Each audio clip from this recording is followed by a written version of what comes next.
Covid തുടങ്ങിയപ്പോൾ എല്ലാവർക്കും അതൊരു വലിയ ഒരു ഇതായിരുന്നു. Like it was a big attack on the community പോലത്തെ. പക്ഷെ അത് മെയിനായിട്ട് ഹിറ്റായത് വർക്കിംഗ് ക്ലാസ്, പിന്നെ ഒപ്രസ്ഡ് കാസ്റ്റിൻ്റെ കുറേ ട്രാൻസ്ജെൻഡേഴ്സ്ക്കാണ് അത് മെയിനായിട്ട് ഹിറ്റായത്. Especially people who make their livelihood from streets, the street life. പറഞ്ഞാലേ ഇപ്പോൾ ബെഗിങ് ആയിക്കോട്ടെ, ഇല്ലെങ്കിൽ ബധായി ആയിക്കോട്ടെ, ഇല്ലെങ്കിൽ സെക്സ് വർക്ക് ആയിക്കോട്ടെ, ഇങ്ങനെ കുറേ ഉണ്ടാവുന്ന ആ ലൈവ്ലിഹുഡ്സിൽ ജീവിക്കുന്ന കുറേ ആൾക്കാർക്ക് സഡനായിട്ട് ഒരു ദിവസം ഇങ്ങനെ ഇത് പോയി. ഒറ്റ ഒരു ദിവസത്തിൽ അവരുടെ ജീവിതം പോയി കിട്ടി. അപ്പോൾ ചില ആൾക്കാരുടെ അടുത്ത് കുറച്ച് സേവിങ്സ് ഉണ്ടായിരുന്നു. ചില ഇപ്പോൾ ഹിജ്റ ഹോംസ് എന്ന് പറയുമ്പോൾ ഹിജ്റ ഹോംസിലെ പല ആൾക്കാരും ഉണ്ടാവും. പിന്നെ ഒരു വീട്ടിലെ 10-15 പേര് കൂടെ ഉണ്ടാവും ഹമാം എന്ന് പറയുന്ന ഒരു സ്പേസിൽ. പണ്ട് ഹമാമിനെ ഒരു ബാത്ത് ഹൗസ് എന്നിട്ട് പറയുന്നുണ്ടായിരുന്നു. സോ അങ്ങനത്തെ ഒരു വീട്ടിൽ ഒരു 10-15 പേര് ഉണ്ടാവുമ്പോൾ അവർ പിന്നെ ഈ സോഷ്യൽ ഡിസ്റ്റൻസിങ് എന്ന് പറയുന്നതിന് ഒരു മീനിങ്ങേ ഇല്ലാത്ത പോയി. അങ്ങനെ ഒരു സിറ്റുവേഷൻ കൂടെ ഉണ്ടായിരുന്നു. അങ്ങനെ ഒറ്റ ഒരു ദിവസത്തിലെ ആ സ്ട്രീറ്റ് ലൈഫിൽ പിന്നെ പോകണ്ടാന്നായപ്പോൾ ആൾക്കാർക്ക് പേടി തുടങ്ങി. കുറേ ആൾക്കാർ ഡിപ്രഷൻ, പിന്നെ ആങ്സൈറ്റിയിലെ മെൻ്റൽ ഹെൽത്ത് ഇഷ്യൂസ് കുറേ ഉണ്ടായിരുന്നു. ഒരു സ്ഥലത്തിൽ തിന്നാനൊന്നും കിട്ടുന്നില്ല, അത് വേറെ ആയാലും ഈ പല HIV പോസിറ്റീവ് ഉള്ള ട്രാൻസ് ആൾക്കാർക്ക് അവരുടെ ട്രീറ്റ്മെൻറ്റ് കിട്ടാതെ പോയി. ഗവൺമെൻറ് ഹോസ്പിറ്റലിലെ ART മെഡിസിൻസ് മന്ത്ലി കിട്ടുന്നത് അതവർക്ക് എടുക്കാൻ പറ്റാതെ പോയി. അത് ഡിലേ ആയി കുറച്ച് ആൾക്കാർക്ക് അത് ഒരു 5 ദിവസം ഗ്യാപ്പ് വന്നു. അതങ്ങനെ ഒരു ദിവസം കൂടെ ഗ്യാപ്പ് വരാതെ എടുക്കണം. അങ്ങനെ ഗ്യാപ്പ് വന്ന ശേഷം കുറേ ആൾക്കാർക്ക് ജീവിക്കാനേ ഭയങ്കര ബുദ്ധിമുട്ടായി പോയി. പിന്നെ എന്താണെന്ന് വെച്ചാൽ ഈ ട്രാൻസ് മെൻ എന്ന് പറയുമ്പോൾ ഫീമെയിൽ അസൈൻഡ് ആയിട്ടുള്ള ജെൻഡർ മൈനോറിറ്റീസ് എന്ന് പറഞ്ഞാൽ അവർക്ക് ഉണ്ടായത് അവരൊക്കെ എല്ലാം ചെറിയ ജോലികളെല്ലാം ചെയ്യും. അവർ അങ്ങനെ വലിയ കാര്യത്തിൽ കോർപ്പറേറ്റ് ഹൗസസ് അങ്ങനെയൊക്കെ ഉണ്ടാവില്ല. പല ആൾക്കാർ ഈ കൊറിയർ സർവീസ് അങ്ങനത്തെ ചെറിയ ജോലി, ഈ ഫ്ലവർ മാർക്കറ്റിൽ ജോലി ചെയ്യുന്നത്, ഇല്ലെങ്കിൽ ചെറിയ NGOസിൽ ജോലി ചെയ്യുന്നത്. ഇങ്ങനെയാണ് ചില NGOs അങ്ങനെ സാലറി കൊടുത്ത് നോക്കി, അത് അത്രേ ബുദ്ധിമുട്ടായില്ല. പക്ഷെ ഈ പറയുന്ന പബ്ലിക് ലൈഫ് ഉണ്ടല്ലോ, അതിൻ്റെ മേലെ കുറേ ആൾക്കാർക്ക് ജീവിതം ഉണ്ടായ ആൾക്കാർക്ക് ഇതിലെ പോയി. പിന്നെ റിലീഫ് വർക്ക് തുടങ്ങിയത് അത് മറ്റൊരു ഭയങ്കര പ്രോബ്ലമാറ്റിക് സിറ്റുവേഷൻ ആയിരുന്നു. പറഞ്ഞാൽ ഈ റിലീഫ് വർക്ക് തുടങ്ങിയപ്പോൾ അതിൻ്റെ ആറ്റിറ്റ്യൂഡേ ശരിയില്ല. പല സൈഡിലും അത് ചാരിറ്റി ആറ്റിറ്റ്യൂഡിലേ വരും. സോ ആ ചാരിറ്റി ആറ്റിറ്റ്യൂഡിലെ അവർ തരുന്ന സാധനങ്ങൾ ഒരിക്കലും ക്വാളിറ്റി ഇല്ലാത്ത സാധനങ്ങൾ, പിന്നെ ഈ കീറിയ തുണികൾ, പിന്നെ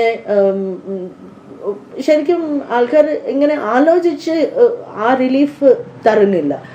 ഒരു വീട്ടിലെ ഒരു 10-15 ആൾക്കാരുണ്ടെങ്കിൽ, ഇല്ലെങ്കിൽ 4-5 ആൾക്കാർ ഉണ്ടെങ്കിൽ എത്ര റൈസ് കൊടുക്കണം, ഇല്ലെങ്കിൽ എത്ര ദാൽ, ഇല്ലെങ്കിൽ എത്ര പരിപ്പ്, എത്ര വെജിറ്റബിൾസ്, ഓയിൽ എത്ര കൊടുക്കണം, ഇങ്ങനെ ഒരു ആലോചന ഇല്ലാതെ റിലീഫ് വർക്ക് ചെയ്തപ്പോൾ, എസ്പെഷ്യലി ഗവൺമെൻറ് ഏജൻസീസ് അങ്ങനത്തെ ഒരു റിലീഫ് വർക്ക് ചെയ്തപ്പോൾ ബിലോ സ്റ്റാൻഡേർഡ് സ്റ്റഫ് കൊടുത്തപ്പോൾ അത് ഒരു ഭയങ്കര പ്രശ്നമായി.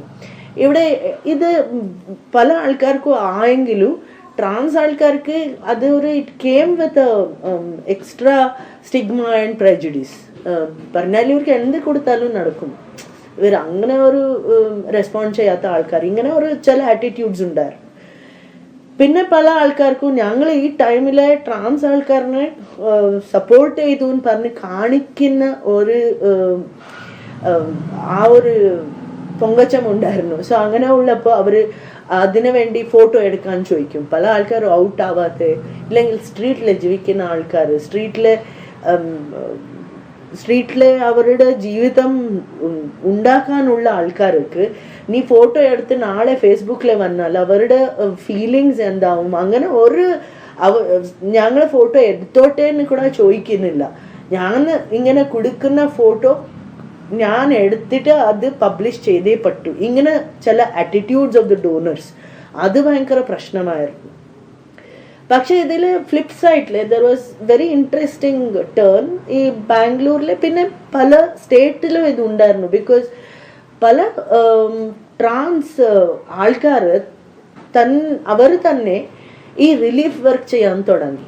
അപ്പോൾ പല ആൾക്കാർ അതിനകത്ത് ക്വാളിറ്റിക്ക് വേണ്ടി ഭയങ്കര ശ്രമിച്ചു. So they fought with people who were giving, like ഡോണേഴ്സിൻ്റെ അടുത്ത് ഫൈറ്റ് ചെയ്ത് പിന്നെ ഫോട്ടോസ് എടുക്കുന്നില്ല, ആധാർ കാർഡ് കാണിക്കുന്നില്ല, ഇങ്ങനെ കുറേ ഫൈറ്റ്സ് അവർ ചെയ്ത് റിലീഫിനെ കുറച്ചെങ്കിലും ഡെമോക്രറ്റൈസ് ചെയ്തു.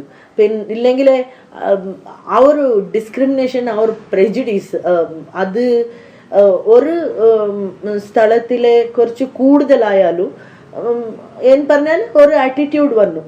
ഈ സെക്സ് വർക്കേഴ്സ്, ഈ ട്രാൻസ് സെക്സ് വർക്കേഴ്സ് ഇവരാണ് കൊറോണനെ ഇനിയും ഫർദർ സ്പ്രെഡ് ചെയ്യുന്നത്. കൊറോണ ടൈമിലേക്ക് കൂടെ ഇവർക്ക് ഇത് ആയില്ലേ എന്ന് പറഞ്ഞു. പക്ഷേ their life is based on that. അങ്ങനെയുള്ളപ്പോൾ അങ്ങനെ അത്ര ഈസി ആയിട്ട് സെക്സ് വർക്ക് സ്റ്റോപ്പ് ചെയ്യുന്നതോ അത്ര ഈസി ആയിട്ട് അവരുടെ ജീവിതം അങ്ങനെ ഇത് വഴിയിൽ അവർക്ക് ജീവിക്കാൻ പറ്റുമോ അതൊക്കെ അങ്ങനെ സ്റ്റോപ്പ് ചെയ്യാൻ വന്നപ്പോൾ പല ആൾക്കാരുടെ പോലെ തന്നെ അവർക്ക് ഭയങ്കര പ്രശ്നമായിരുന്നു. പക്ഷെ ആ പ്രശ്നങ്ങൾ അഡ്രസ് ചെയ്യണം, വേറെ ആൾക്കാർക്ക് അഡ്രസ് ചെയ്യാൻ ആൾക്കാരുണ്ടായിരുന്നു. പക്ഷെ ട്രാൻസ് ആൾക്കാരിനെ കൺസേൺസ് അഡ്രസ് ചെയ്യാൻ വളരെ കുറഞ്ഞ ആൾക്കാരുണ്ടായിരുന്നു. അപ്പോൾ ഗവൺമെൻറ് പാക്കേജസ് ആയിക്കോട്ടെ, ഇല്ലെങ്കിൽ ഗവൺമെൻറ്റിൽ റിലീഫ് ആയിട്ട് പൈസ തരുന്നതിനും ട്രാൻസ് കമ്മ്യൂണിറ്റി എന്ന് പറഞ്ഞാൽ ഒത്തിരി വലിയ പോപ്പുലേഷൻ ഒന്നും ഇല്ലാന്ന് എന്നിട്ടാണ് ഇപ്പോൾ ആലോചിക്കുന്നത്. പക്ഷെ ഓരോ സ്ഥലത്തിലും ചില സ്ഥലത്തിലെ അതിൽ സെൻസസ് എടുത്തിട്ടുണ്ട്, ചില സ്ഥലത്തിലെ പോപ്പുലേഷൻ സെൻസസ് എടുത്തിട്ടില്ല. ഇങ്ങനെയൊക്കെയുള്ള പ്രശ്നങ്ങളുണ്ട്. സെൻട്രൽ ഗവൺമെന്റിലിന്റെ ഒരു 2500 പെർ മന്തോ 2000 പെർ മന്ത് തന്നിട്ടല്ല ഒരു അമൗണ്ട് വരും, 2000 rupees വരും, ഇല്ലെങ്കിൽ 1500 rupees വരും. അങ്ങനെ ഒരു അമൗണ്ട് വരും. പക്ഷെ അതിനെ കൊണ്ട് എങ്ങനെ ജീവിക്കാനാ? ഇപ്പോൾ എല്ലാം ഇത്രേ കോസ്റ്റ്ലി ആയപ്പോൾ പിന്നെ കോവിഡ് ടൈമിൽ അത് ഇനിയും കോസ്റ്റ്ലി ആയി. വെജിറ്റബിൾസ് കുറെ കൂടി, വെജിറ്റബിൾസിന്റെ കോസ്റ്റ് കുറെ കൂടി. അങ്ങനെ പ്രോട്ടീൻ ന്യൂട്രീഷൻ ഉള്ള ഒരു ഫുഡ് കിട്ടാനോ ഇല്ല വെജിറ്റബിൾസ് കിട്ടാനോ ബിലോ സ്റ്റാൻഡേർഡ്സ് വെജിറ്റബിൾസ് തരുന്നത്. പിന്നെ റൈസ്, ഈ റേഷൻ റൈസ് എന്നിട്ട് അതിനെ തരുമ്പോൾ അതിനകത്ത് പുഴു ഉണ്ടാവും, ഇല്ലെങ്കിൽ അതിനകത്ത് ഇങ്ങനെ ആ റൈസ് ശരിയായിട്ട് കുക്കാവുന്നില്ല. അങ്ങനെ ഒരു സ്റ്റാൻഡേർഡ് ഇല്ലാതെ കൊടുക്കുമ്പോൾ ഞാൻ എന്ത് കൊടുത്താലും ഈ സിറ്റുവേഷനിൽ എടുക്കുന്ന ആളെ എടുത്തേ പറ്റൂ എന്ന് പറഞ്ഞ ഒരു ആറ്റിറ്റ്യൂഡ്. പക്ഷെ ഇവിടെയാണ് ഞങ്ങൾ റിയലൈസ് ചെയ്തത് that we have to give with dignity so that people will receive with dignity. ആ റിസീവ് ചെയ്യുന്ന ആളിൻ്റെ മനസ്സിൻ്റെ ഫീലിംഗ് ആയിക്കോട്ടെ, ഇല്ലെങ്കിൽ ആ മനസ്സിൻ്റെ അവരുടെ ഡിഗ്നിറ്റി ആയിക്കോട്ടെ, ഞങ്ങൾ തരുമ്പോൾ ആ ഡിഗ്നിറ്റി പോകാൻ പാടില്ല എന്നിട്ട് ആരും ആലോചിക്കുന്നില്ല. ഞാൻ കൊടുത്തു എന്നിട്ട് എനിക്കൊരു സ്റ്റേറ്റ്മെൻറ്റ് കിട്ടിയാൽ മതി, പിന്നെ അതിൻ്റെ കൂടുതൽ ഞാനൊന്നും ആലോചിക്കുന്നില്ല. ഒരു ലെവലില് ഈ ലോക്ക്ഡൗൺ ടൈമിൽ ഇങ്ങനത്തെ പ്രശ്നങ്ങൾ വന്നാലും ലോക്ക്ഡൗൺ എടുത്തപ്പോൾ വേറെ പ്രശ്നങ്ങൾ വന്നു. സഡൻ ആയിട്ട് സ്ട്രീറ്റ് ലൈഫ് ഓപ്പൺ ചെയ്തപ്പോൾ എല്ലാം തുടങ്ങി. പക്ഷെ അത്രേ ഈസി ആയിട്ട് പോയിട്ട് ബെഗിങ് ചെയ്യാനോ ഇല്ലെങ്കിൽ സെക്സ് വർക്ക് ചെയ്യാനോ ഈ പണ്ടത്തെ ഉള്ള ഈ പ്രൊട്ടക്ഷൻ ഗെയർസ് ഇല്ലാതെ സ്ട്രീറ്റിൽ പോകുന്നത് ഭയങ്കര റിസ്ക് ആണ്. പക്ഷെ അങ്ങനെ പ്രൊട്ടക്ഷൻ ഗെയർ ഉണ്ടായിട്ട് പോയാലേ ക്ലയൻസിന് എങ്ങനെ കണ്ടുപിടിക്കും, ക്ലയൻസ് എങ്ങനെ വരും, ഇങ്ങനെ കുറേ പ്രശ്നങ്ങൾ വന്നു. ഞങ്ങളെല്ലാം കുറേ കണ്ടിട്ടുണ്ട്. കുറേ ആൾക്കാർ ഇങ്ങനെ ഗ്ലൗസ്, ശരിക്കും അത് ഭയങ്കര റെസ്പോൺസിബിൾ ട്രാൻസ് ആൾക്കാരായിരുന്നു. അങ്ങനെ ബെഗിങ് പോകുമ്പോൾ ഈ ഗ്ലൗസ് ഇട്ടിട്ട് പിന്നെ സോക്സ് ഇട്ട് പിന്നെ അവരുടെ ഡ്രസ്സ് ഇട്ട് ഡബിൾ മാസ്ക് ഇട്ട് അവർ പോകുന്നുണ്ടായിരുന്നു. പിന്നെ ചോദിക്കുമ്പോൾ കൂടെ ആ എന്തെങ്കിലും ആയിക്കോട്ടെ അവർ അത്രയും ഒരു റെസ്പോൺസിബിൾ ആയിട്ട് അങ്ങനെ ഒരു ഗെയർ എടുത്തിടുമ്പോൾ അത് കണ്ടപ്പോൾ ഭയങ്കര സന്തോഷമായാലും അവരുടെ ആ പരിസ്ഥിതി in terms of to be able to get, you won't get back the same kind of life you had before lockdown. So angane oru kore issues kandu, and it was across India. Adu particular aayittu Bangalore nittilla pala sthalatile undarnu. Pinne ee kore deaths aayi ee time ile adu പലപ്പോഴും ആൾക്കാർ അത് മൂടി വെക്കുന്നുണ്ടായിരുന്നു. അത് Covid ആയിട്ട് death ആയോ, ഇല്ലെങ്കിൽ HIV treatment കിട്ടാതെ death ആയോ, ഇല്ലെങ്കിൽ സൂയിസൈഡ് ആണോ, ഇല്ലെങ്കിൽ ഭയങ്കര ഡിപ്രഷൻ അടിച്ചിട്ട്. പിന്നെ അഡിക്ഷൻസ് ആണ് പറയുന്നത്. എപ്പോഴും അഡിക്ഷൻസിനെ ഭയങ്കര നെഗറ്റീവായിട്ട് കാണുന്നത്. പക്ഷെ ഇങ്ങനത്തെ ഒരു കമ്മ്യൂണിറ്റി എവിടെ അവർക്ക് ജീവിക്കാനും പറ്റുന്നില്ല. അങ്ങനത്തെ ഒരു ഫ്രസ്ട്രേഷൻ കൂടിയ ഉള്ള ഒരു ഡിപ്രസ്ഡ് ലൈഫിലെ ഉണ്ടാവുന്ന പല ആൾക്കാർക്കും ഈ addictions is a kind of support to live. അങ്ങനെ അഡിക്ഷനെ സഡനായിട്ട് നിർത്തിപ്പോയപ്പോൾ 5 മാസം 4 മാസം എങ്ങനെ ജീവിക്കാൻ പറ്റുമെന്നിട്ട് ആലോചിച്ചിട്ടില്ല. അപ്പോൾ ദ ഡിപ്പെൻഡൻസി ഓൺ അഡിക്ഷൻസ് അതൊരു വേറെ ഒരു പ്രശ്നമായി തീരും. അപ്പോൾ മെൻ്റൽ ഹെൽത്തിൻ്റെ നീഡ്സ് ഭയങ്കര കൂടി വന്നു. പക്ഷേ അതിനെ അഡ്രസ് ചെയ്യാൻ വിതിൻ കമ്മ്യൂണിറ്റി അത്രയും നമുക്ക് ബാൻഡ് വിത്ത് ഇല്ല. പക്ഷേ നോൺ കമ്മ്യൂണിറ്റി ആയിട്ട് പോയാൽ അപ്പോഴും എവ്രിതിങ് വാസ് ഓൺലൈൻ. സോ എത്ര ആൾക്കാർക്ക് അത്രയും ഓൺലൈൻ അഫോർഡ് ചെയ്യാൻ പറ്റും, ആക്സസ് ചെയ്യാൻ പറ്റും. ഇപ്പോൾ നെറ്റ് എടുത്താലും അവരുടെ ചെറിയ ചെറിയ ജോലികൾക്ക് നെറ്റ് എടുക്കും. ഒരു വെബിനാറിനെ അറ്റൻഡ് ചെയ്യാനോ ഇല്ലെങ്കിൽ ഒരു കൗൺസിലറിൻ്റെ കൂടെ 1 hour ഓൺലൈൻ കൗൺസിലിംഗ് എടുക്കാനോ അത്ര ഈസി ആയിട്ടൊന്നും കിട്ടുന്നില്ല പല ആൾക്കാർക്കും. So these were all the main issues that we found. What does it mean for you as a to the transition from woman to man? How do you experience? What are your experiences from that process? And what does it mean to you? അല്ല, എൻ്റെ first confusion ഞാൻ ശരിക്കും woman ആയിരുന്നു എന്നിട്ട് അവിടെ നിന്ന് തുടങ്ങും. എനിക്ക് അങ്ങനെ തോന്നിയിട്ടില്ല, പക്ഷെ പറയാൻ പേടിയായിരുന്നു. ചെറിയ വയസ്സിലെ കൂടെ ഞാൻ അങ്ങനെ ഭയങ്കര കൺഫ്യൂഷനിലായിരുന്നു. ഞാൻ അപ്പോൾ എനിക്ക് എൻ്റെ ജെൻഡർ പ്രൂവ് ചെയ്യാൻ ഒരു കാര്യമില്ലായിരുന്നു. എന്തിനാന്ന് വെച്ചാൽ എൻ്റെ വീട്ടിലെ എൻ്റെ അമ്മ ജെൻഡറിൻ്റെ ഒരു വലിയ ഫൈറ്റ് ചെയ്ത് വെച്ച വ്യക്തിയായിരുന്നു. അപ്പോൾ ജെൻഡർ ഡിസ്ക്രിമിനേഷൻ എന്നിട്ട് ഞങ്ങൾക്കൊന്നും അറിയത്തില്ല. അമ്മ വന്ന് ഒരു വുമൻ സ്കൾപ്റ്ററാണ്. She's now 78 years. അവർ തുടങ്ങിയത് 1960 അങ്ങനെ ഉള്ളപ്പോൾ അവർ ചെയ്ത ഫൈറ്റിനേക്കാൾ കൂടുതൽ എനിക്കൊന്നും പറയാനില്ല. പക്ഷെ എനിക്ക് കൺഫ്യൂഷൻ ഉണ്ടായിരുന്നു. അപ്പോൾ പെണ്ണെന്ന് പറഞ്ഞാൽ ഇങ്ങനെ ഇരിക്കണം എന്ന് പറയുമ്പോൾ ഈ മ്യൂസിക് വന്ന ശേഷമാണ് എനിക്കൊരു ലവ് ഹേറ്റ് റിലേഷൻഷിപ്പാണ് മ്യൂസിക്കിൻ്റെ കൂടെ. എനിക്ക് മ്യൂസിക് ഇഷ്ടമില്ല ശരിക്കും പറഞ്ഞാൽ. എൻ്റെ ട്രെയിനിങ്, എൻ്റെ full that which many people think is a great thing in my life, അതെനിക്ക് പലപ്പോഴും ഭയങ്കര ഡിസ്ഫോറിയ കൊടുത്തിട്ടുണ്ട്.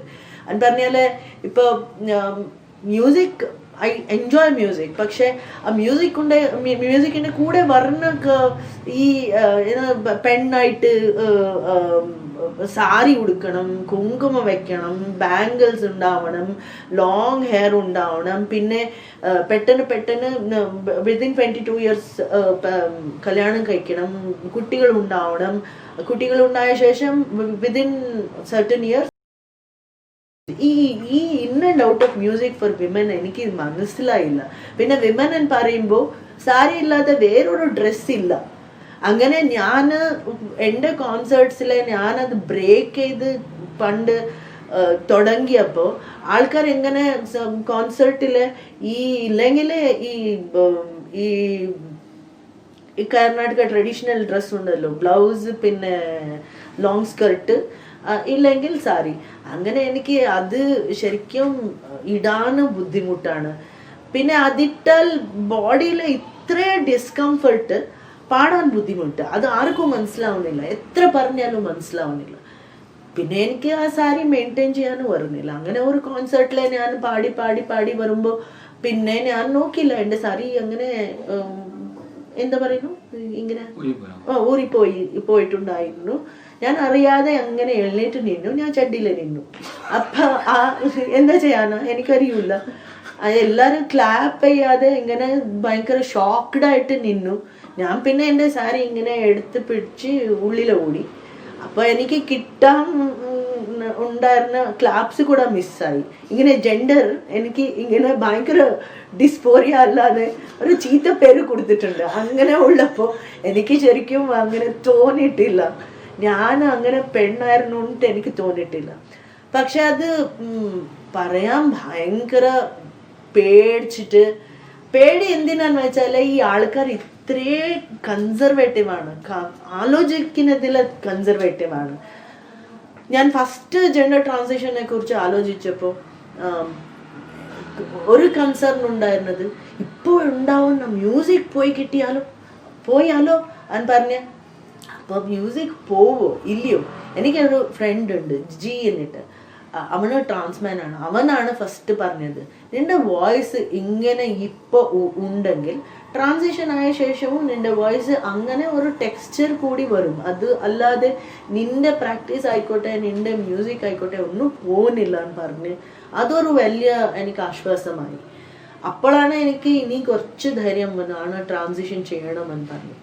എൻ്റെ ഈ ജേർണി ഉണ്ടല്ലോ, ഈ ജെൻഡറിലെ എങ്ങനെ ഒരു ജേർണി ചെയ്ത് വന്നു, അതേപോലത്തെ ജേർണി മ്യൂസിക്കിലായിരുന്നു. ബിക്കോസ് മ്യൂസിക്കിലെ ഭയങ്കര കൺസർവേറ്റീവ് ബാക്ക്ഗ്രൗണ്ടിൽ തന്നെ ഭയങ്കര റാഡിക്കലായിട്ട് ഞാൻ പല വിഷയങ്ങൾ ബ്രേക്ക് ചെയ്ത്, ഞാനിങ്ങനെ പെട്രിയാർക്കൽ ആയിട്ടുള്ള ഭക്തി ഗാനങ്ങൾ ഞാൻ പാടില്ല. ഞാൻ പാടിയാൽ അതിനകത്ത് ഒരു വയലൻസ് ഉണ്ടാവാൻ പാടില്ല. ഞാൻ പാടിയാൽ ഇങ്ങനെ സ്ത്രീയെ, ഈ പോയറ്റ്സിന് പിന്നെ ഈ എന്താ പറയാനോ, ഈ കമ്പോസേഴ്സിക്കെല്ലാം ഒരു രോഗമുണ്ട്. പെണ്ണിനെ ഇങ്ങനെ ഡിസ്ക്രൈബ് ചെയ്ത് അവർ മടുക്കൂല. പക്ഷെ അതെല്ലാം കൂടെ വെച്ച് കണ്ടാലേ അവർ കാർട്ടൂൺ പോലെ ഉണ്ടാവും. അങ്ങനെ ഒരു കാർട്ടൂണിനെ പാടാൻ ഞാൻ റെഡിയില്ല. ഇങ്ങനെ കുറെ ഞാൻ തീരുമാനങ്ങൾ എടുത്തപ്പോൾ എൻ്റെ റെപ്പർട്ടറി കുറച്ച് ചെറിയതായി. അങ്ങനെ ഞാൻ ഇത് പാടില്ല അത് പാടില്ല, പക്ഷെ ഞാൻ ഇത് മാത്രം പാടുമെന്ന് പറയുമ്പോൾ ഞാനും അതിനെ ഡെവലപ്പ് ചെയ്യാൻ കുറെ നോക്കി. അങ്ങനെ ഇപ്പോൾ എനിക്ക് ഒരു ഫെമിനിസ്റ്റ് ഇല്ലെങ്കിൽ ട്രാൻസ് ഫെമിനിസ്റ്റ് ബിലീഫില് ഞാൻ പാടണമാണെങ്കിൽ ഞാൻ എന്താണ് ഞാൻ ചേഞ്ച് ചെയ്യുന്നത്, ഞാൻ എങ്ങനെയാണ് കുറെ കോമ്പോസിഷൻസ് ഉണ്ടാക്കണത്, ഞാൻ എന്താ ഉണ്ടാക്കണം, ഇല്ലെങ്കിൽ എൻ്റെ വോയിസ് എങ്ങനെ ഉണ്ടാവണം, ഞാൻ ഇരിക്കുന്നത് എങ്ങനെ ഉണ്ടാവണം, എൻ്റെ ഡ്രസ്സ് എങ്ങനെ ഉണ്ടാവണം, ഇങ്ങനെ പല പ്രശ്നങ്ങൾ വന്നു. എൻ്റെ ജെൻഡർ ജേർണി അതിന് ഒരു ഡീപ്പ് റിലേഷൻഷിപ്പ് ഉണ്ടായിരുന്നു എൻ്റെ മ്യൂസിക്കിൻ്റെ അടുത്ത്. Because music was so gendered for me and എനിക്കത് ഇഷ്ടമേ ഇല്ല. ഞാൻ പണ്ട് ഈ മോഗുബായ് കുർഡിക്കർ പാടുമ്പോൾ, ഇല്ലെങ്കിൽ സിദ്ധേശ്വരി ദേവി പാടുമ്പോൾ, ഇല്ലെങ്കിൽ ഗൗഹർ ജാൻ ആയിക്കോട്ടെ, സൊഹ്റാബായ് അഗർവാലി പാടുമ്പോൾ അവരുടെ പാട്ടിലെ ഒരു ജെൻഡർ എന്നിട്ട് ഉണ്ടായിരുന്നില്ല. അവർ പാടും, മുക്തമായിട്ട് പാടും, ഒരു ഇങ്ങനെ ഓപ്പൺ ആയിട്ട് പാടും. ആണുങ്ങളും പാടും പെണ്ണുങ്ങളും പാടും. അതിൽ ആൺ പെണ്ണ് എന്നിട്ട് ഒന്നും ഉണ്ടായിരുന്നില്ല. പിന്നെ ഈ കോൺസെപ്റ്റ് ഓഫ് മെലോഡി ഉണ്ടായിരുന്നില്ല. ഈ കോൺസെപ്റ്റ് ഓഫ് മെലോഡി വരുന്ന ഉടനെ അവിടെ ഒരു ബർഡൻ വരും. If you are not melodious then you half your music proficiency or your efficiency is like not understood or it gets totally undermined. ഈ മെലോഡി എന്നിട്ടുള്ള കോൺസെപ്റ്റ് എനിക്ക് ഭയങ്കര സീരിയസ് ആയിട്ട് ഒരു ബുദ്ധിമുട്ടായിട്ട് വന്നു. ബിക്കോസ് എനിക്ക് അങ്ങനെ ഒരു മെലോഡി ഇഷ്ടമായിട്ടില്ല. എനിക്ക് ഈ റഫായിട്ടുള്ള സിംഗിങ്, മല്ലികാർജുൻ മൻസൂർ പോലെ ആയിക്കോട്ടെ, ഇല്ലെങ്കിൽ MD രാമനാഥൻ പോലെ ആയിക്കോട്ടെ, ഇല്ലെങ്കിൽ സിദ്ധേശ്വരി ദേവി പോലത്തെ ആയിക്കോട്ടെ, എനിക്ക് അങ്ങനെ ഒരു വെരി ഇൻറ്റൻസ്, ഒരു റഫ്, ഒരു സ്റ്റണ്ണിങ് കൈൻഡ് ഓഫ് സിംഗിങ് വേണമായിരുന്നു. അതിൻ്റെ പിന്നിലെ ഞാൻ ഇപ്പോഴും ഓടുന്നുണ്ട്. സോ അങ്ങനെയാണ് എൻ്റെ journey. Now, how does it matter apart from music being എങ്ങനെയാണ് ഒരു ജെൻഡർ മാറുമ്പോഴുള്ള വ്യക്തിപരമായിട്ടുള്ള അനുഭവങ്ങൾ എങ്ങനെയാണ്? പീരിയഡ്സ് ഇല്ല, that is the best thing. പിന്നെ ഇങ്ങനെ വേണ്ടാത്ത സാധനങ്ങൾ ബോഡിയിൽ കൊണ്ട് നടക്കുന്നത് ഭയങ്കര ബുദ്ധിമുട്ടാണ്. അത് പല ആൾക്കാർക്കും, ഇത് ട്രാൻസ് ആയിട്ടുള്ള ആൾക്കാർക്ക് മനസ്സിലാവും തോന്നുന്നു. ഇപ്പൊ എനിക്ക് തോന്നും എൻ്റെ ഈ ചെവി വേണ്ടാന്നിട്ട്, അങ്ങനെ തോന്നുമ്പോൾ അത് വേണ്ടാന്ന് ഞാൻ എടുത്ത് കളയാൻ പറ്റുമോ? അങ്ങനെ അത്ര ഈസി ആയിട്ട് കളയാൻ പറ്റുന്നില്ല. അങ്ങനെ വേണ്ടാത്ത ഇപ്പോൾ ജസ്റ്റായി വന്ന ശേഷം എനിക്ക് തോന്നിയ ഒരു കംഫർട്ട്, ഒരു റിലീഫ് പോലെ തോന്നിയത്. അങ്ങനെ വേണ്ടാത്ത സാധനങ്ങൾ കുറേ യൂട്രസ് ആയിക്കോട്ടെ, ഓറീസ് ആയിക്കോട്ടെ, ഇതെല്ലാം കുറേ വർഷങ്ങൾ കൊണ്ട് നടന്നു. അത് വേണ്ട, അത് എനിക്ക് പണ്ടേ വേണ്ടായിരുന്നു. എന്നാലും അത് ഇത്രയും വർഷം കൊണ്ട് നടന്ന 48 ഞാൻ അതാ പറഞ്ഞത്, എൻ്റെ ഡോക്ടറിനെ ഞാൻ ഭയങ്കര താങ്ക് ചെയ്യുന്നു. ബിക്കോസ് വേറെ അടുത്തൊക്കെ എല്ലാം പോയപ്പോൾ 48 ഇയേഴ്സ് നീ ഇത്രയും ജീവിച്ചു, പിന്നെ നീ ഇങ്ങനെ ജീവിക്കാൻ പറ്റുമല്ലേ, ഇന്നൊരു 20 ഇയേഴ്സ് ഇല്ലെങ്കിൽ 30 ഇയേഴ്സ് എന്ന് പറഞ്ഞു. പക്ഷെ ഈ എൻ്റെ ഡോക്ടർ മധുസൂദൻ പറഞ്ഞത് ഡിസ്ഫോറിയ ഇസ് ഡിസ്ഫോറിയ, എത്ര ഏജിലായിക്കോട്ടെ, നീ ഇപ്പോൾ വന്നു അല്ലേ, അതാണ് ഏറ്റവും ബെസ്റ്റ് എന്ന് പറഞ്ഞ്. ഇല്ലെങ്കിൽ എനിക്ക് അങ്ങനത്തെ ഡിസ്ഫോറിയ 25 ഇയേഴ്സിൽ തോന്നിയപ്പോൾ ഇവിടെ ഒരു സർജറി നടന്നിട്ടുണ്ടായിരുന്നില്ല, അങ്ങനെ ട്രാൻസ് മാസ്കുലിൻ സർജറി നടന്നിട്ടുണ്ടായിരുന്നില്ല. പിന്നെ അപ്പോൾ ഇങ്ങനെ ടെസ്റ്റോസ്റ്ററോൺ എടുത്ത് താടി മുടി എല്ലാം, താടി പിന്നെ മീശ പറഞ്ഞതോ അതിനെക്കുറിച്ച് ചിന്തിച്ചു ഉണ്ടായിരുന്നില്ല. ഇത്രയും നടന്ന ശേഷം ഞാൻ ചെയ്യുന്നത് എനിക്ക് തോന്നിയിട്ടുണ്ട്, എനിക്ക് പലപ്പോഴും തോന്നിയിട്ടുണ്ട്, ചെറിയ വയസ്സിൽ ചെയ്തിട്ടുണ്ടായിരുന്നെങ്കിൽ എനിക്ക് ബെറ്റർ ആയിട്ട് തോന്നിയെന്നെ, maybe I would have better health to take all this transition procedure എന്ന് പറഞ്ഞ്. പക്ഷെ ഐ ആം വെരി ഹോപ്പ്ഫുൾ. എനിക്ക് നല്ല ദാടി മീശ വരും, പിന്നെ ഞാൻ നല്ല പാടും, നല്ല വോയിസ് വരും, അങ്ങനെയൊക്കെ എല്ലാം ഉണ്ട്. ഈ സർജറി കഴിഞ്ഞ ശേഷം ഒരു നല്ല റിലീഫ്, ബോഡിയെ കുറിച്ചുള്ള ഒരു പേടിയില്ല. ഇങ്ങനെ അയ്യോ ആരെവിടെ എങ്ങനെ തൊടുമെന്ന് പറയുന്ന പേടിയില്ല. പിന്നെ എനിക്ക് ഇഷ്ടപ്പെട്ട പോലെ ബോഡി എനിക്ക് കിട്ടി. എനിക്ക് പീനസ് ഇഷ്ടമല്ല, അത് വേണ്ട എനിക്ക്. പക്ഷെ ഞാൻ ആണെന്ന് പറയാൻ പീനസ് വേണ്ട, ഞാൻ എനിക്ക് ഇരിക്കുന്ന പിന്നെ എനിക്ക് ആണായിട്ട് ജീവിക്കുന്നത് അത്ര ഇഷ്ടമല്ല. ശരിക്കും കണ്ടാല് ഈ ആൺകളെ കണ്ടാല് എന്തുകൊണ്ട് ജീവിതം ഇവരുടെ ഏറിട്ട് തോന്നിയിട്ടുണ്ട്. പക്ഷെ ആ ആണത്വം അല്ല എൻ്റെ ആണത്വം. ഇത് എൻ്റെ ഫീലിംഗ് ഉള്ള, ഞാൻ കണ്ടുപിടിച്ച, ഇല്ലെങ്കിൽ ഞാൻ എക്സ്പീരിയൻസ് ചെയ്യുന്ന, ഞാൻ എക്സ്പ്രസ് ചെയ്യുന്ന ആണത്വമാണ് ഞാൻ കാണിക്കാൻ പോകുന്നത്, ഇല്ലെങ്കിൽ ഞാൻ പാടാൻ പോകുന്നത്, ഇല്ലെങ്കിൽ ഞാൻ ജീവിക്കാൻ പോകുന്നത്. അത് ഒരിക്കലും സൊസൈറ്റി പറയുന്ന മാസ്കുലിൻ ജെൻഡർ ഡെഫിനറ്റ്ലി അല്ല. ഈ ട്രാൻസിഷൻ്റെ അത് ഒരു ഓർഡിനറി ട്രാൻസിഷൻ അല്ല, എസ്പെഷ്യലി യുവേഴ്സ്. അത് because you are already known as a singer, as a woman's voice. ബാംഗ്ലൂരിൽ നല്ലൊരു വോയിസ് ആയിരുന്നു നമ്മുടെ. And from earlier name Sumathi, പിന്നെ റൂമി, ഹരീഷ് എന്ന് പറയുന്ന ആ ട്രാൻസിഷനില്ലേ, അത് പബ്ലിക്കിൻ്റെ ഇടയിൽ എന്ത് റിസൾട്ടാണ് ഉണ്ടാക്കിയിട്ടുള്ളത്? And how did it happen to you? Because what I'm trying to say is that your case is not an ordinary person's transformation. You are already known as a musician, as an activist. Then you are changing. Okay. അപ്പോൾ എന്തൊക്കെ confusions ആണ് ഉണ്ടാകുന്നത് on public life and your personal life? എനിക്ക് ശരിക്കും പറഞ്ഞാൽ ഇപ്പോൾ ഞാൻ ഭയങ്കര പേഷ്യൻസ് പഠിക്കുന്നുണ്ട്. പല ആൾക്കാർ മിസ്ജെൻഡർ ചെയ്യുന്നത്, ഈ ട്രാൻസിഷനെ അക്നോളജ് ചെയ്യാതെ ഇരിക്കുന്നത്, ഫേസ്ബുക്കിലായിക്കോട്ടെ ഇല്ലെങ്കിൽ പബ്ലിക് മീറ്റിങ്ങിലായിക്കോട്ടെ, കണ്ട ഉടനെ മാഡം എന്നെ വിളിക്കുന്നത് ഉടനെ തുടങ്ങിയപ്പോൾ തന്നെ എനിക്ക് അവിടെ എൻ്റെ ഹാർട്ട് ഇങ്ങനെ ബ്രേക്ക് ആയി പോകും. പിന്നെ ഞാൻ ജീവിച്ചിട്ട് കാര്യമുണ്ട് മാഡം ഒച്ചി എന്ന് പറഞ്ഞിട്ട്. പണ്ടേ ഞാൻ അങ്ങനെ സ്ത്രീയായിട്ട് ജീവിച്ചപ്പോൾ തന്നെ എന്നെ മാഡം എന്ന് വിളിച്ചാൽ എനിക്ക് ഭയങ്കര ബുദ്ധിമുട്ടാവുന്നുണ്ടായിരുന്നു. അത് പിന്നെ ഞാനിങ്ങനെ ഓപ്പൺ ആയിട്ട് പറഞ്ഞ ശേഷം എൻ്റെ പഴയ പേരെടുക്കുന്നത്, പിന്നെ എന്നെ മാഡം എന്നിട്ട് വിളിക്കുന്നത്. പല പ്രോഗ്രസീവ് ആൾക്കാർ അത് ചെയ്യുന്നുണ്ട്. പിന്നെ അവർ സോറി ചോദിക്കും. ഈ സോറി ചോദിക്കുമ്പോൾ ഞാൻ ആയിക്കോട്ടെ 1 പ്രാവശ്യം 2 പ്രാവശ്യം 10 പ്രാവശ്യം ഈ ഫർഗിവിങ് ഇല്ലാതെ വേറെ എന്താ ചെയ്യാൻ പറ്റും? എനിക്ക് ഇങ്ങനെ ഫോഴ്സ് ചെയ്ത് പറയാൻ പറ്റുന്നില്ല. ആക്ടിവിസ്റ്റ് ആയാലും മ്യൂസിഷ്യൻ ആയാലും അവർ ഇനിയും അങ്ങനെ, അത് പുറത്തുള്ള ആൾക്കാർ വിട്, എൻ്റെ ക്ലോസ് സർക്കിൾസിലുള്ള പല ആൾക്കാർ ഇനിയും അങ്ങനെ പഴയ പോലെ തന്നെ വിളിക്കുമ്പോൾ, എൻ്റെ അമ്മ അവർക്ക് ഇത്തിരി ബുദ്ധിമുട്ടാവുമ്പോൾ പുറത്തുള്ള ആൾക്കാർക്ക് കുറെ ബുദ്ധിമുട്ടാവും. അങ്ങനെ ഞാനിപ്പോൾ പേഷ്യൻസ് പഠിച്ചു. ഞാനിപ്പോൾ വെയിറ്റ് ചെയ്യും, ആൾക്കാരത് റെസ്പെക്ട് ചെയ്യും. എന്നിട്ട് ഇന്നൊരു 3 വർഷം വെയിറ്റ് ചെയ്യും, പിന്നെ ഞാൻ തുടങ്ങും. ഓക്കെ, ഒരു ചെറിയ ചോദ്യം കേട്ടെ. അത് ഇപ്പോൾ ഐഡൻറ്റിറ്റി, അത് for example, some of my girls friends would say the birth itself is deciding about the identity as such, you know. അപ്പോൾ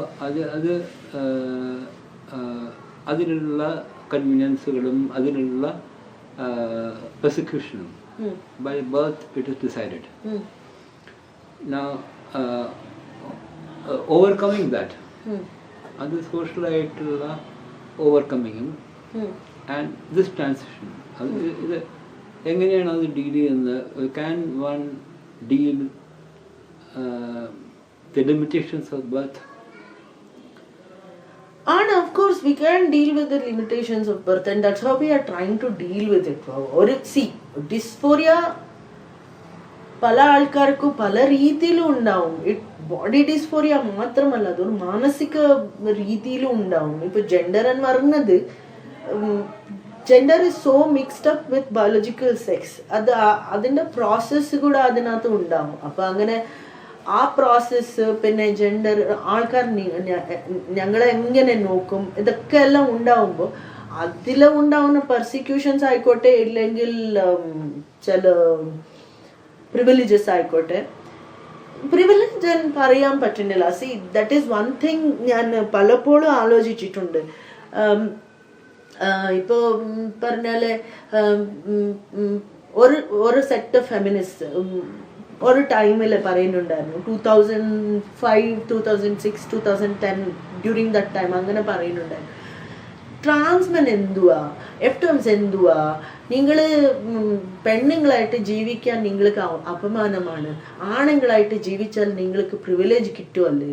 എന്താ പ്രിവിലേജാണ് കിട്ടാൻ പോകുന്നത്? ഇപ്പോൾ എൻ്റെ വോയിസ് കേട്ടാൽ ആൾക്കാർ മാഡം എന്നിട്ട് തന്നെ വിളിക്കും. പിന്നെ എന്നെ ആണായിട്ട് ആരാ കാണാൻ പോകുന്നുണ്ട് ഇവിടെ? അത് ഞാൻ എൻ്റെ ഉള്ളിൽ അങ്ങനെ തോന്നുന്നു. ഇപ്പൊ സുനിൽ ആണായിട്ട് കണ്ടാലും, ഇല്ലെങ്കിൽ ഇങ്ങനെ വോയിസ് ചേഞ്ച് ആയിട്ടുള്ള പല ആൾക്കാരും അങ്ങനെ കണ്ടാലും ആ ബുദ്ധിമുട്ടുകൾ ഉണ്ടാവുമല്ലോ. ഒരു ടോയ്ലറ്റ് യൂസ് ചെയ്യുന്ന ബുദ്ധിമുട്ടായിക്കോട്ടെ, ഇല്ലെങ്കിൽ പല ബോഡി ഡിസ്കംഫർട്ട്സ് ഉണ്ടാവും. ഇപ്പോൾ എന്തായാലും you are so conditioned as a female against a male's touch. ആ കണ്ടീഷനിങ് ബോഡിയിൽ നിന്ന് പുറത്ത് അത്ര ഈസി ആയിട്ട് പോകുന്നില്ല. ഇപ്പൊ സർജറി കഴിഞ്ഞ ശേഷം ഞാൻ പുറത്ത് വന്നപ്പോൾ ഒരു 5 ദിവസം എനിക്ക് ഭയങ്കര റിലീഫായിട്ട് തോന്നി. 6ാമത്തെ ദിവസം എനിക്ക് പുറത്ത് ഇവിടെ വാക്കിംഗ് ചെയ്യാൻ നടക്കാൻ പോകുമ്പോൾ എനിക്ക് ഫസ്റ്റ് ഉടനെ തോന്നിയത്, അയ്യോ ബ്രൈറ്റിട്ടില്ല. ഈ കണ്ടീഷനിങ് അങ്ങനെ തിരിച്ച് വന്നിട്ട് ഞങ്ങളെ തന്നെ we keep struggling in our own cells, saying this is not the thing, idalla, we have changed and പറഞ്ഞിട്ട് ഇപ്പൊ എനിക്ക് കുറച്ചെങ്കിലും ഐ എം ഫീലിംഗ് ലൈക്ക് അങ്ങനത്തെ കണ്ടീഷനിങ് അത്ര ബോദർ ആവുന്നില്ല. പക്ഷെ പലപ്പോഴും അങ്ങനെ ബോദറേഷൻസ് ഉണ്ടാവും. പിന്നെ ഈ ഇടയ്ക്ക് ഞാൻ ജെൻസ് ടോയ്ലറ്റ് യൂസ് ചെയ്യാൻ പോകുന്നു. ആ ഒരു എക്സ്പീരിയൻസേ വേറെയാണ്. First of all, that's why I don't like men. Toilet clean ആയിട്ട് ഇടുന്നില്ല, ഇത്രേ കച്ചടായിട്ടായിരിക്കും അവർ, ആ smell. So there is some cleanliness conditioning with a female body. അപ്പോൾ അത് മിസ് ചെയ്യുന്നുണ്ട്. പക്ഷേ ആ ജെൻസ് ടോയ്ലറ്റിൽ പോകുമ്പോൾ അവിടെ ഞാൻ എൻ്റെ ക്ലെൻലിനെസ് ഞാൻ മെയിൻറ്റെയിൻ ചെയ്ത് ഞാൻ അങ്ങനെ വരും. ആണാലും ആ യൂറിനൽസ് യൂസ് ചെയ്യുന്നത് ഒരു വലിയ കാര്യമാണ്. ഇപ്പോൾ ഈ gender construct can be broken by the society, but they will not. They'll still have a commode and a urinal. There is no need for urinal. The commode is good for both genders. And I don't know why that is not understood in public spaces. Angana, we can actually make several gender neutral changes. Saloons like toilets like wherever it is gendered, we can make it gender neutral. പക്ഷേ ഞങ്ങൾ അങ്ങനെ ചെയ്യൂല. ചില gender needs ഉണ്ട്, ചില gender specific needs ഉണ്ട്, that we have to address in terms of reservation in buses, അതല്ല. We understand that perfectly. പക്ഷേ ഒരു അതെനിക്കറിയില്ല ശരിക്കും അവിടെ എങ്ങനെ ഡീൽ ചെയ്യാനാണ് എനിക്കറിയില്ല. Even I'm still thinking, I'm still trying to reason out how we can handle. Can we actually think of transgender reservation that way, or making transgender spaces, or but that also will not create sense. Once upon a time in near Mysore there was a toilet that was constructed, half constructed for disabled people. സാധാരണയായിട്ട് ഇവർക്ക് ഓരോ ദിവസം ആലോചന വന്നു, അയ്യോ transgenders ഉണ്ടല്ലോ എന്ന് പറഞ്ഞിട്ട് ആ ഡിസേബിൾഡ് ടോയ്ലറ്റിനെ ട്രാൻസ്ജെൻഡേഴ്സിന് വേണ്ടി കൺവേർട്ട് ചെയ്തു. അപ്പോൾ ഡിസേബിൾഡ് പീപ്പിൾസ് എവിടെ പോവും? ഇങ്ങനെ അല്ല ചെയ്യാൻ പാടുള്ളത്. So society has to think through in a different manner to try and understand what we can provide. So transgenders അങ്ങനെ privilege ഒന്നും കിട്ടാൻ പോകുന്നില്ല, because you're constantly under the gaze, you're constantly under the curiosity, you're constantly under questions. നീ എന്തിനാ ഇങ്ങനെ, നിന്റെ പേരെന്തിനാ ഇങ്ങനെ, നിന്റെ മുടി എന്തിനാ ഇങ്ങനെ, നിനക്ക് മീശ വരണുണ്ടല്ലോ, നിനക്ക് വോയിസ് ചേഞ്ച് ആവുന്നുണ്ടല്ലോ, അയ്യോ നീ ഇങ്ങനെയാണോ, ഇത്രേ ആൻസർ ചെയ്യണം. ഓൺ എ ഡെയിലി ബേസിസ് ഇത്രേ ആൻസർ ചെയ്യണം. സോ അതിനെ നിങ്ങളുടെ പ്രിവിലേജ് എന്ന് പറയാൻ പറ്റുമോ? One small question.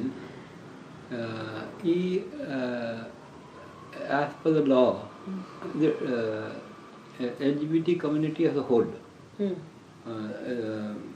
sexuality minorities, after a lot of struggle, ഇത് ഡീക്രിമിനൈസ് ചെയ്യുമ്പോൾ അത് ലീഗലായിട്ട് LGBT community has won a victory actually. It is a major victory. സോഷ്യലായിട്ട് ഇറ്റ് ഇസ് നോട്ട്. അതെങ്ങനെയാണ് എപ്പോഴും ഡീൽ ചെയ്യുന്നത്? അയ്യോ പോലീസ് സ്റ്റേഷൻ പോയാൽ മതി, നിങ്ങൾക്ക് കാണാം. ഒരു പ്രാവശ്യം ഒരു കേസിന്റെ കൂടെ പോലീസ് സ്റ്റേഷൻ പോയാൽ മതി, നമുക്ക് കാണാം. ഈ റീസെന്റ് ആയിട്ട് ഞങ്ങൾ ഒരു കേസ് അറ്റൻഡ് ചെയ്യാൻ പോയപ്പോ അവിടെ ഒരു പോലീസ് ഞങ്ങളെല്ലാം ഇങ്ങനെ ട്രാൻസ് ആണെന്ന് അറിഞ്ഞ ഉടനെ അത് അവര് അപ്പൊ നിങ്ങളുടെ ഇതെങ്ങനെയാ അതെങ്ങനെയാ കുറെ ചോദ്യങ്ങളായി. പിന്നെ പറഞ്ഞു, because we were trying to handle homosexuals case. അവർ അയ്യോ ഇങ്ങനത്തെ ആൾക്കാർ ഞാൻ അവരെ 10 മിനിറ്റ് സംസാരിച്ചിട്ട് ശരിയാക്കും, അവർ ഹോമോസെക്ഷൽ ആവൂല എന്ന് പറഞ്ഞു. അപ്പൊ സുനിൽ ഭയങ്കര നന്നായിട്ട് പറഞ്ഞു, ഞാൻ 10 മിനിറ്റ് നിങ്ങളുടെ കൂടെ സംസാരിക്കാം, നിങ്ങൾ ഹോമോസെക്ഷൽ ആവാൻ പറ്റുമോ, ഹെറ്ററോസെക്ഷൽ ആവണ്ട ഹോമോസെക്ഷൽ ആവാൻ പറ്റുമോ എന്ന് സുനിൽ ചോദിച്ച ഉടനെ ആ പോലീസ് ഞങ്ങളെല്ലാം പുറത്താക്കി. ഞങ്ങളെ മേലെ കൂവി, ഞങ്ങള് ശരിക്കും അടിക്കാൻ വന്നത് ബാക്കി ഉണ്ടായിരുന്നു. അത്രേ ഫൈറ്റ്, അത്രേ സ്ട്രഗിൾ. അപ്പൊ പിന്നെ ഇപ്പൊ റൈറ്റ് വിങ് ഉണ്ടായത് കൊണ്ട് ആ വിക്ടറിയേ അല്ല. പിന്നെ ഒരു പോലീസ് സ്റ്റേഷനിലെ ഭയങ്കര ബ്രില്യൻ്റ് ആൾക്കാരാണ് ആ പോലീസ് സ്റ്റേഷൻ. അവർ പറഞ്ഞു ഇന്ത്യയില് അങ്ങനെ ഒരു ജഡ്ജ്മെന്റ് വന്നിരിക്കാം, പക്ഷെ കർണാടക വന്നില്ല എന്ന് പറഞ്ഞു.